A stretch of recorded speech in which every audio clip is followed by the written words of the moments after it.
Rabotai. Mincha is going to be 8:15. Please be on time.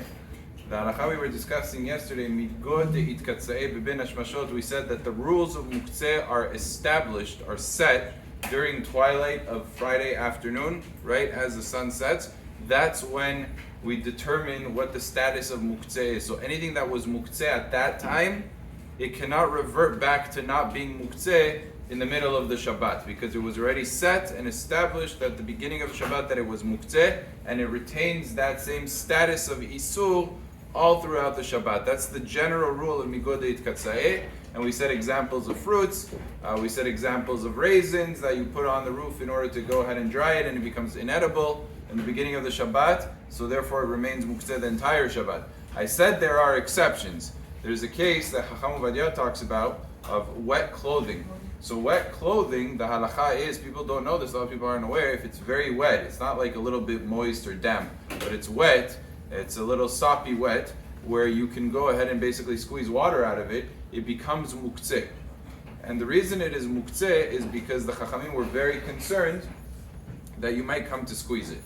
Clothing that you're wearing is not included in that. If you're wearing clothing and it gets very wet because you're wearing it, it's fine. But clothing that you're handling and you want to move from one place to another, if it's very, very wet, it is muktze, and a person is not allowed to transfer it, carry it, handle it, out of concern that he might come to squeeze it. So the question is as follows. Let's say he has a washing machine running, and he started it maybe 10-15 minutes before Shabbat. It's a 40-minute cycle. So it's extremely, extremely wet. At the onset of Shabbat, ben hashmashot, it is wet, which means it's not able to be handled. Can a person then in the middle of Shabbat, dried, presumably already dried, can he now take from these clothing and wear them and use them and put them back in their place? Can he take them out to hang them? Is it mutar for him to do this on Shabbat? So to take it out and hang it while it's still wet, that's going to be a problem, because you said you can't handle it when it's wet out of concern of squeezing. But what happens when it's already dried up? Is it mutar to handle these clothing?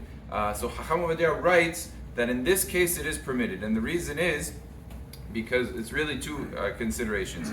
One, it's not technically muktze to handle wet clothing, and Chacham Ovadia explains, the Gemara says if you carry it through two people, which means two people are handling each item of clothing, it is permitted, because each one is going to remind the other one that you shouldn't come to squeeze it. So if two people are handling it, the Gemara uses an example of 10 people, but the poskim learn it's lav dafka, it doesn't mean specifically 10. Even if it's two people handling it, where it's going to remind each other, so then they're able to handle it. What does that show you? It's not really muktze. There's some superimposed prohibition, but the item itself is not muktze.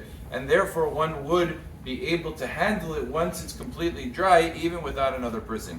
There's a second reason Ovadia says, which is a little bit more sophisticated. It's called gomro bidei adam versus gomro bidei shamayim. That basically means that if you know for a fact that it's going to end up drying out on Shabbat, so then it never really had the status of muktze in the first place, because it's certainly going to dry. As opposed to the case of the fruits and the case of the raisins, if a fruit falls from the tree on Shabbat, you didn't know it was going to fall from the tree. It was maybe 50-50, maybe it was a chance it was going to fall. It wasn't 100%. Here it was 100%. It's called gomro bidei adam. It never really got the establishment of muktze. So at the end of the day, if it was wet in the onset of Shabbat and it was drying up and it ended up becoming dry on Shabbat, you would be able to handle those clothing. Baruch Adonai le'olam. Amen v'amen. The learning today is sponsored Leeor Nishmat Michal Bat Miriam by the Babeko family. Chazak u'baruch to them.